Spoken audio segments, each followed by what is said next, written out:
Hello, and thank you for being a subscriber to our Standard Spirit Club. We're very excited about what we're offering you this month. There's nothing that needs to be refrigerated. We're going to go through 4 categories, just like normal. But today we're going to cover bourbon, rye. We're going to look at the interplay between not so commonly known category of agave distillate called Raicilla and how it interplays with a really good Blanco tequila. And then we're going to look at some scotch as well. So I hope you enjoy this one. Feel free to reach out with any questions afterwards. Cheers. All right, so let's start off with some bourbon. For today's tasting, I've lined up 3 bourbons that I really enjoy just as like everyday sippers. So they all live in between 4 and 7 years, either exactly at 4 or a blend. They're in it, and it's going to range from 90 to 101 proof. So I feel like they all kind of live similar to each other, but I think they have some noticeable and fun distinctions. So let's dive into it. First, Four Roses, small batch. This is a blend of 4 recipes. If you're unfamiliar with Four Roses, some of the unique things that they do, they're going to be single-story warehouse aging only for consistency.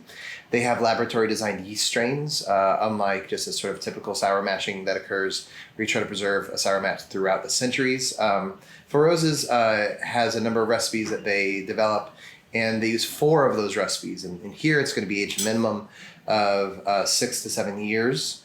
And it's going to be all living within the mash bill of a high rye. So the rye content is going to be higher than a typical, so that just usually means like about 15% or higher is going to be rye. So let's taste it, see what we think. Yeah, so like right away, one of the things that I love about Four Roses when I smell it, it gives me not only some like classic bourbon notes, and by that I mean caramel and vanilla and baking spice, but Four Roses has, I think, that particular well-aged note of like a caramel apple pop, which is really nice.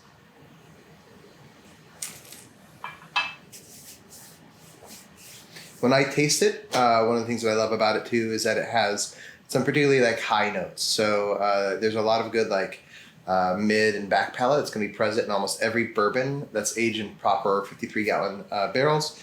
The high notes from the organic acids that are produced during like fermentation, you can tell it's distilled well and scientifically, honestly, if you can maintain those organic acids or those high notes as it like translates to your palate on the finished product. If you're a fan of Bullet, I feel like you'd love this because Four Roses for a long time contract distilled for Bullet, and they have, even though they're different recipes, again, I think definitely tell some similarities to it. So a very nice sipping bourbon. Even the bottle makes you feel like it's gentle. 1792 bottled in bond. Now this is a Sazerac product or Buffalo Trace product, and then more specifically a Barton product. So very old Barton, and then 1792. This one is going to be, and by that I just mean like younger, older, kind of like Weller and Pappy, but the oak treatment is also a little bit different. Here they're trying to emphasize the bottled in bond act, so if it just says bonded on the label and it doesn't say anything else about the age statements, you know it's exactly 4 years old. You know it's exactly 100 proof, single seasons worth of growing, and a government supervised warehouse coming in right there. I find a lot of similarities. Both of these are going to be high rye recipes. You can definitely smell and taste the rye in there.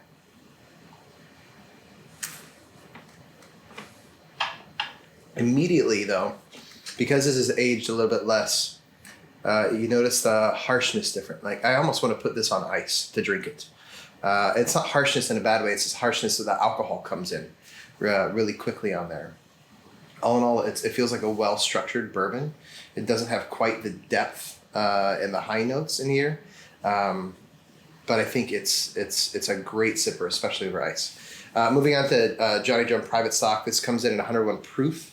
This used to have an age statement similar to a lot of the Willet family distillers. They used to source and blend and age state at these ridiculously high numbers, like 16-year-old Nova's Mill, and this one was a 15-year-old Johnny Drum. Had their private stock label. It's no longer age stated, and you can even just tell by the color it's nowhere even near 15 years. It's probably closer to 6, which is why I chose it for this blend, because it lives right in that world. Highest proof of all, just by one proof, or half percentage point. One of the things that the men and women at Willet have become known for is just being like master blenders in their craft. Their palates are almost without parallel as far as like blending goes and making something taste the way they want it to. This one's no exception. This one, I can also tell a qualitative difference that this is treated with a lot of care. The oak comes through more in there, more in that like brown sugar, almost like a fruit leather sort of flavor. So there's a lot of similarities between the three of these. There's a few notable differences. So I'm curious to know if you felt the same, if you tasted anything very different. Scotchy Scotch, down into your belly. Today we're going to taste 3 scotches and see the difference that caramel color can potentially do to flavor.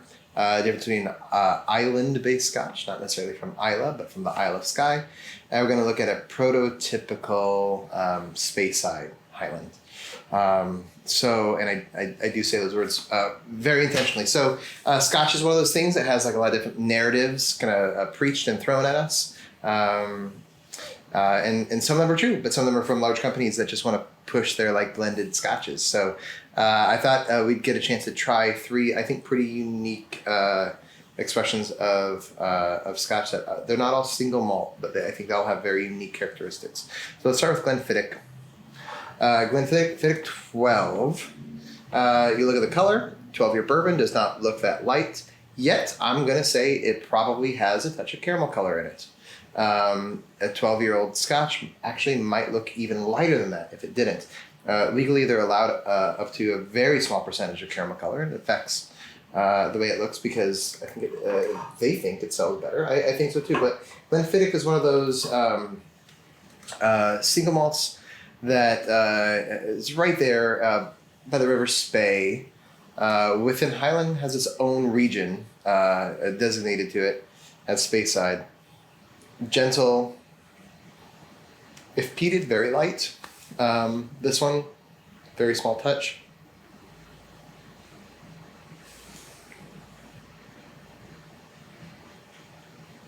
Very easy drinking, very light, very mellow. It doesn't have the aggression that some bourbons do. You could drink this neat on the rocks. It's a very easy drinking. You could say fireside, but it's almost just more. You can drink it any time of the day. But this I think demonstrates this style superbly, so that it's not necessarily too pronounced in any things that make Scotch distinctive. I think it's beautiful, but it's not going to do much for you as far as like craziness goes if you're looking for crazy Scotch. Isle of Skye 8-year. So Isle of Skye, where you might recognize like Talisker. But Isle of Skye is its own distillery where this is a blended Scotch whiskey. So blended, it can be grain and malt. It can be, if it's just one or the other, they might say blended grain or blended malt. But this is blended. It can also be from multiple distilleries.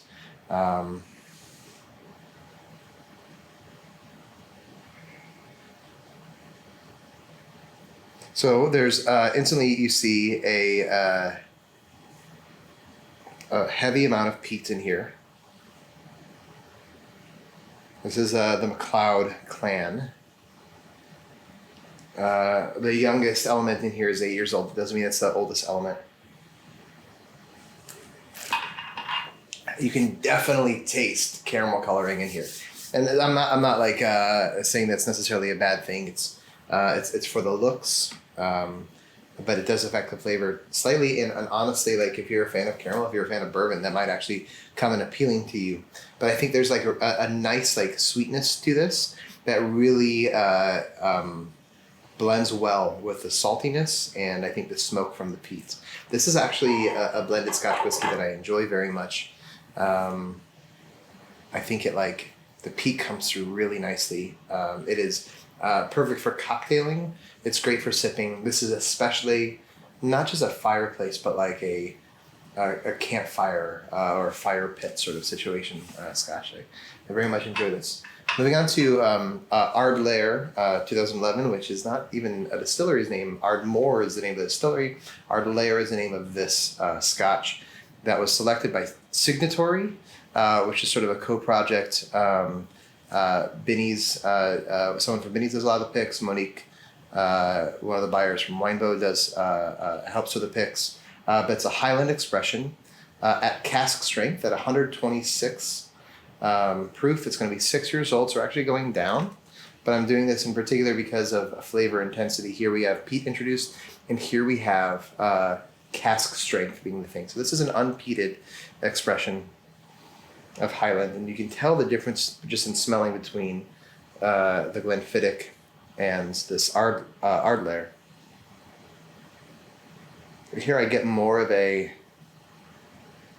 natural sweetness, like honey almost coming through. You can tell the color even at 6 years old. There's absolutely nothing added to it, but you can see the difference between even like a cask strength 6 and an 8 is pretty significant, and that's how you can tell that this one has a little bit in it. This one has none.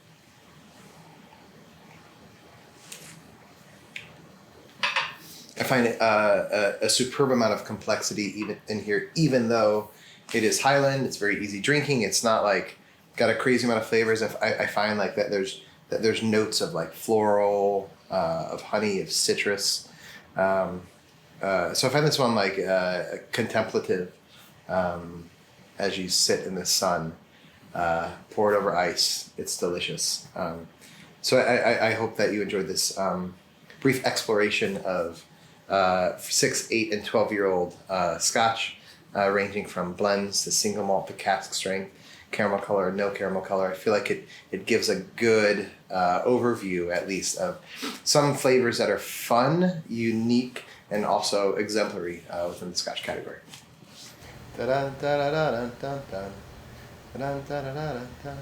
Raicilla!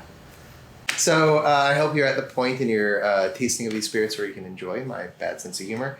But I wanted to lead you through a tasting of 2 different Raicillas and one of my favorite Blanco tequilas, because Raicilla and Mezcal are very, very similar to each other. But I wanted you to show and demonstrate how Raicillas can be different even from each other, and also how a very old brand of tequila can display some similar sweet characteristics to Raicilla. We're going to launch into what Raicilla is shortly, but let's start by tasting the Gran Orendain together. So this is one of the premium expressions from the Orendain brand, and they're one of the 4 original tequila houses, our first 4 in Mexico.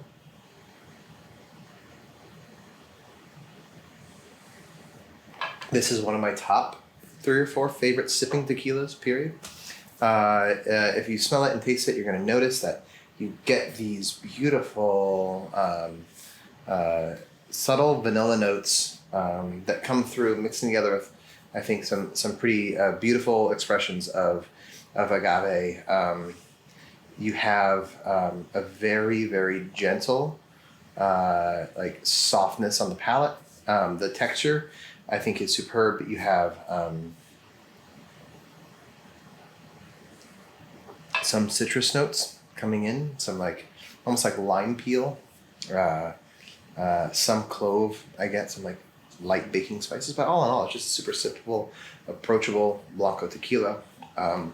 It's one that we don't always carry here. About half the year we're able to get some, and I love it every time we get it. So I actually taught a margarita class for cocktail college members, and when we had switched to using this, I think it's actually now my favorite tequila for margaritas, using a particular ratio. So reach out if you want to know about that. Let's talk about Raicilla for a second. So Raicilla is one of those things that I think could have easily been Mezcal.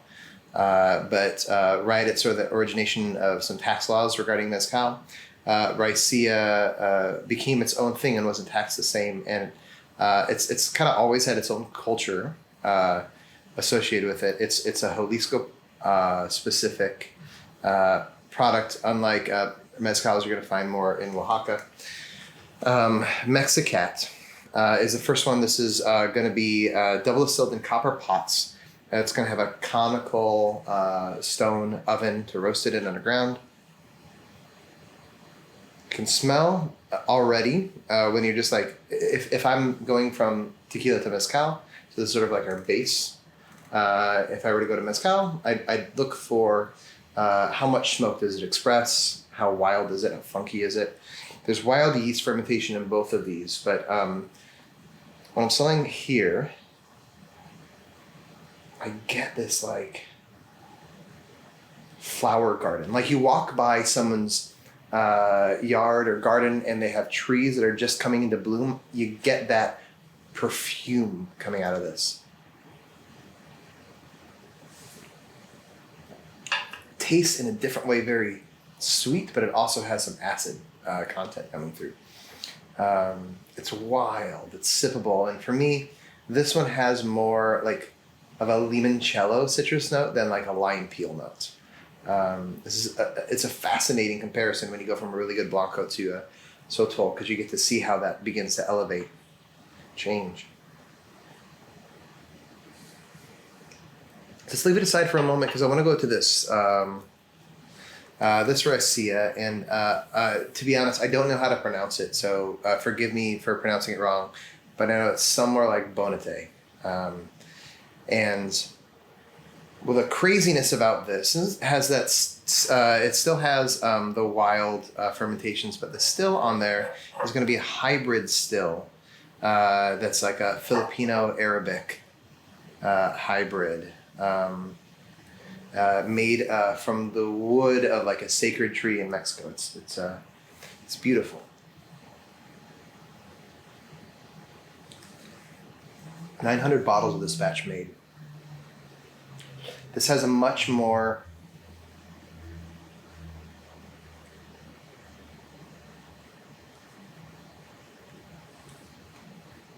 farm smell to it. All that wildness in there, it has edge to it. It has acid, high notes. It almost has that like Gloucester cheddar cheese like quality to it.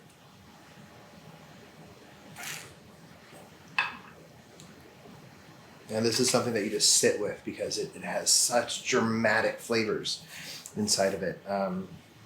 Those cheese notes are beautiful. It's not like I would call this one like more refined and elegant, but this is definitely a prettier expression of Raicilla. This is, gorgeous in its own way. But the notes in it are, I think, a little bit more pronounced. So you go from a very well like fine-tuned tequila to things that are a little bit more wild in the world of agave. And this actually uses a blend of two different agaves too. So I think the world of agave as expressed in Raicilla is really beautiful, and you can start to see some not so subtle differences as we make our way through. Hopefully we'll get into some more Raicillas and be able to like talk about them more with you on a future date. Cheers. So I have here 3 of my favorite ryes. One of them is a pretty new player on the scene. One of them you might not have heard of, and this one is well sought after. So let's start with sort of the unheard of, I feel like champion of the world right now. I think their dark rye won the best rye in the world this last year at the World of Whiskeys. So let's talk about why. Their master blender, Dr. Don Livermore, he wrote his PhD in distillation on why you shouldn't use any malted barley in your rye fermentation. It's a big deal because rye is a terrible grain to distill. There's one of my favorite master distillers in Kentucky who I asked about making rye. He told me that rye's dirty grain, grows too low to the ground, gums up the stills. It's one that it is notorious and infamous for being hard to distill. So you have to, though, create an enzymatic reaction to convert your starches to sugars in your rye. And so Don Livermore, the master blender here, Dr. Don, he talked about the advantages of using laboratory enzymes in yeast instead of malted barley. So he started pushing that, and honestly, I think when you, I've already poured this, when you look at what this rye does and you compare it to these others, you're going to notice a philosophical difference that comes through in flavor. So smelling it, getting more, I'm getting flowers, I'm getting like a garden, like a vegetable garden. When I taste it, it is light without tasting young. Oftentimes, my young whiskey, I'm gonna find some fusel notes that haven't blown off yet or evaporated in the barrel. Here, this feels like an expression of grain, like how grain should taste when it's distilled and aged. Not just like ethanol with the flavor of rye added. One of my favorite ryes for all those reasons. I feel like, it is a small batch coming from the largest distillery in North America, which is in Canada. And Canada doesn't have a lot of great laws when it comes to what is and isn't whiskey. So I feel like that's a unique product for Canada. And it just so happens rye grows best in cold weather. So right now, like Southern Canada is the best place in the world, I feel like, to grow rye. And when they do it well, it shines. So there's Lot 40. I hope you enjoyed it as much as I do. Let's move on to Willet 4-Year, one of the most acclaimed and sought after ryes. One of the things about it that's going to be immediately different is that, well, Lot 40 clocks in at 86 proof. This is cask strength. So this is coming at a 108.2 proof. Willet 4-Year has, for the last 2 years, been in my top 2 or 3 favorite ryes released, period. And it's partly with their philosophy of low and slow distillation, using good organic products, and as I've already talked about, they blend masterfully, and they pick out barrels masterfully. Similar to Lot 40, you get a wonderful expression of rye. It's more intense and concentrated because it is 108 proof. But yeah, you absolutely taste malted barley in here.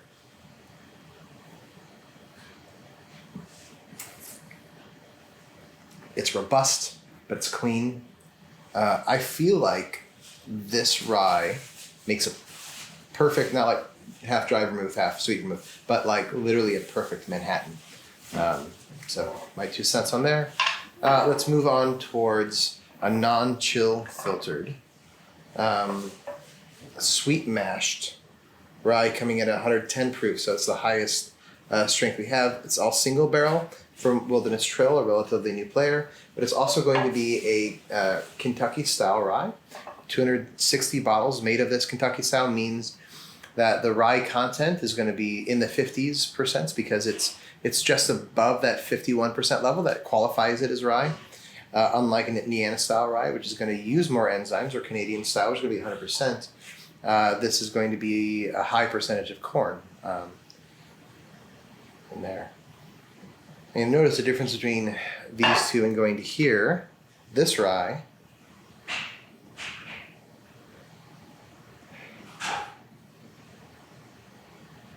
smells more like bourbon. I actually smell the corn more. I know this has corn in it also, but this, you can smell the corn in there.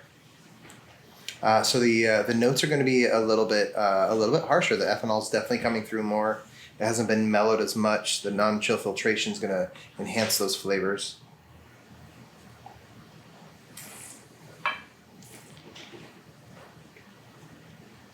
Definitely get more of that barrel candy, barrel presence. You have almost like maple syrup and cinnamon coming through, which are really nice and pleasant when it comes to it, especially if you like high rye bourbons. This is going to live right where you love it. If you love expressions of rye, Even though these are stylistically different from Canada and Kentucky, these are going to be a little bit more similar. But all three of these, I feel like, show what a good rye can be.